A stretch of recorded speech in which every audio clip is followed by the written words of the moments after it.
ነይነ የመዬ ማርያም ተስፋ የሆንሽው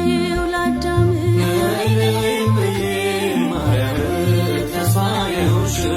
ለአዳም ከገነት ሲወጣ ከተድላው ዓለም ነይነ የመዬ ማርያም ተስፋ የሆንሽው